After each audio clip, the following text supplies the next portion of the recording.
طيب عندك بسكوت مكسر عملتيه قبل كده وكسر منك والولاد مش عايزين ياكلوه، او جبتيه من بره وكسر منك برضو والولاد برضو مش عايزين ياكلوه، تعالي نعمل مع بعض وصفة جميلة كده وسهلة زي ما انتوا شايفين. هنعمل رول بسكوت بالشوكولاتة محشي كريمة شوكولاتة كده تحفة. اول حاجة هنا عندي كوباية الا ربع من الكاكاو الخام.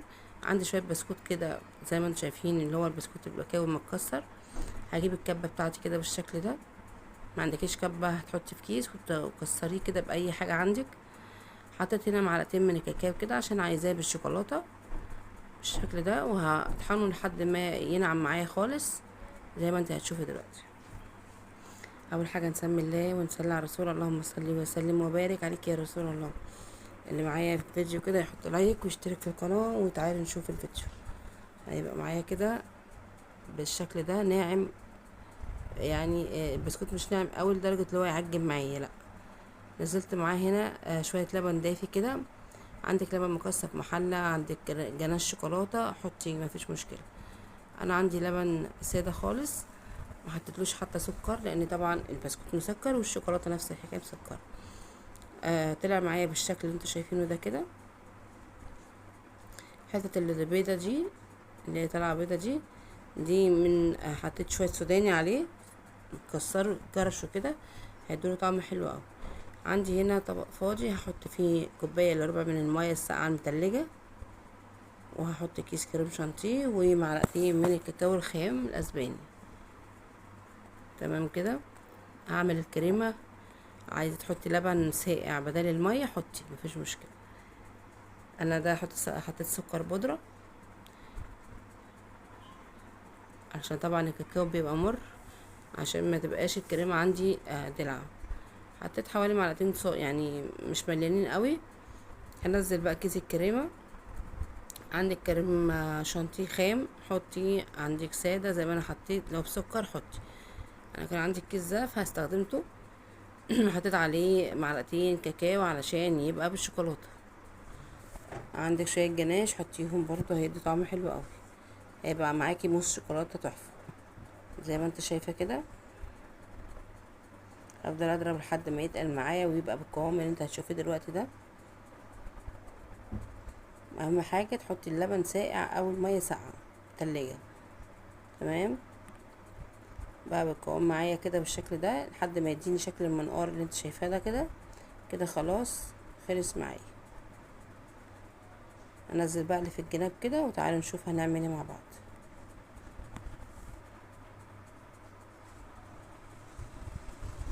نزل في الجناب عشان ده الكاكاو طبعا مش متقلب.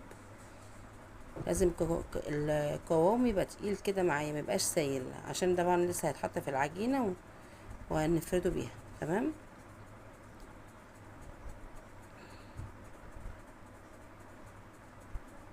تعالوا بقى نجيب حته استرتش كده، او عندك ورق زبده حطي.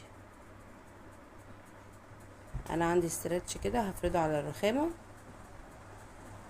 بالشكل ده. هجيب بقى البسكوت اللي احنا فرمناه وهبتدي افرده بالشكل ده كده. اهم حاجه تفرديه كله سوا واحد كده، ميبقاش سمك رفيع علشان ما يتقطعش منك. زي ما انت شايفه كده انا بزود شويه بشويه والسمك كله يبقى ارتفاع واحد كده بالشكل ده. انا هنا هحشيه كريمه موس شوكولاته او كريم شانتيه عليه كاكاو زي ما انتوا شفتوا كده لما انا عملته. ممكن انت تحطي مثلا مربى، ممكن تحطي اي حاجه اي حشوه انت عايزاها ترشيه في قلبها. ممكن نرش مثلا نكسر شويه بسكوت كده ونحطهم هيدوا طعم حلو برضو. زي ما انتم شايفين كده انا ببرمه بالشكل ده، وطبعا هو لسه طري جدا فتخلي بالك وانت بتبرميه كده وتلفيه. هو الاسهل كمان احلى كمان بيبقى ورق زبده مش الاسترتش ده بيبقى طري فما بتعرفيش تتحكمي فيه زي ورق الزبده، بس للاسف الورق الزبده عندي خلص. من اخر فيديو عملنا ايه ساعه برضو رول البسكوت اللي عملناه قبل كده. انا هنا حطيته في التلاجة لتاني يوم، عايز تحطيه مثلا وتطلعيه بعد 3 ساعات 4 ساعات هيجمد معاكي. انا بصراحه حطيته ونمت وتاني يوم طلعته بالشكل ده مجمد. هجيب بقى الباقي الكريمة اللي احنا عملناها،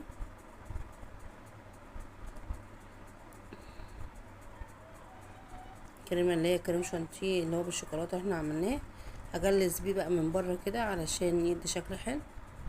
ما عندكيش او مفضش عندك مفيش مشكلة، ممكن تنزلي عليه صوص شوكولاتة وتسيبيه شوية هيطرى معاكي كده ويفك معاكي، لان طبعا هو لسه مجمد فمش تعرفي تقطعيه دلوقتي. انا هجلسه بس وهو مجمد كده، وبعد كده هسيبه لمدة ربع ساعة بس يرجع يعني قوامه كده، ونبتدي نقطعه مع بعض. هو كده لما بيكون مجمد بتعرفي تجلسيه اكتر ما بيكون طري.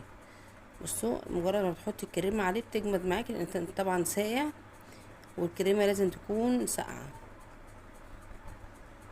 انا مش هسويه قوي، يعني هعمله بظهر المعلقة كده، مش لازم بقى ان انا اعمل جناب ونعم الشكل والكلام ده، لا مش لازم. يعني هو كده كده اصلا عامل زي السويسرول، بس لما تكون انت ايه بتعمليه بالسباتولا اللي هي المشرشره دي، بتدي الشكل اللي انت هتعمليه دلوقتي ده. بس كده مجرد ما بتحطي الكريمه عليه بتلاقي الكريمه جمدت معاكي، لان طبعا الدنيا ساقعه، الرول ساقع والكريمه بتقفش معاكي بسرعه. هظبطه بقى بالشكل ده كده، وبعد كده هجيب جناش الشوكولاته، هنزل عليه كده كخطوط تشكله. عايزه تنزلي صوص شوكولاته، صوص كارميل، اي صوص عندك موجود اعمليه.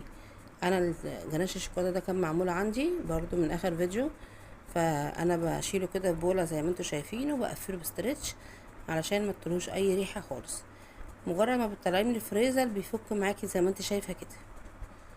تمام كده، هخطط بس خطوط كخطوط كده بسيطه بالشكل ده، يدي شكل مش اكتر. ممكن تنزليه كله يعني تغطيه كله بالشكل اللي انت هتشوفيه دلوقتي، يعني تنزلي كل كمية الشوكولاتة دي عليه كلها وما تخططيش كده، هيدي برضو شكل حلو. عملنا احنا قبل كده في القالب اللي فات ده، كنا مغطينه كله بالشوكولاتة. انا حبيت المرة دي اللي انا اخطط بالشوكة كده كقطع، يعني كحتت تبان شوكولاتة وحتت تانية تبان كريمة موس شوكولاتة بالشكل ده. طبعا شوفي انت عملتي حاجه حلوه من كميه بسكوت كانت هتترمي منك او ولادك مكانوش عايزين ياكلوها، فعملتي حاجه كويسه زي ما انتوا شايفين. ومش شرط انت تحشيها شوكولاته، يعني مش شرط انت تحشيها جناش شوكولاته ولا اي حاجه، او ممكن تحشيها مربى زي ما قلتلك، او تكسري شويه بسكوت وترميها في قلبها هتدي طعم حلو، او شويه سوداني او اي حاجه. بصوا ده رول البسكوت المحشي بالموس الشوكولاته. عايزه اقول لك حاجه تحفه كده، طعمها شوكولاته في شوكولاته، اللي ياكل البسكوت اصلا ما يحسش ان هو بياكل بسكوت، لكنك بتاكلي شوكولاته اصلا كلها خام في بعضها كده، طعمها حلو قوي.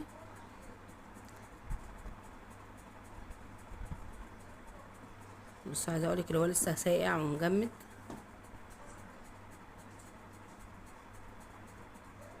طبعا هي يعني هو اخر القطعه، لانك هو اصلا يعني طعمه تحفه كده، فتحسي انتي مش عايزه تخلصي، مش عايزه تكتفي بواحده بس، ممكن تخلصي الرول كله كده عشان هو كله شوكولاته متغرق في الشوكولاته وموس شوكولاته. طعمه حلو قوي، واللي يشوفه مش هيصدق اللي هو من بسكوت. بسكوت كان مكسر وكان ممكن يترمي، الولاد مش عايزين ياكلوه. يا رب الفيديو يكون عجبكم، وما تنسوش اللايك والاشتراك في القناه. اشوفكم ان شاء الله فيديو جديد، والسلام عليكم ورحمه الله وبركاته.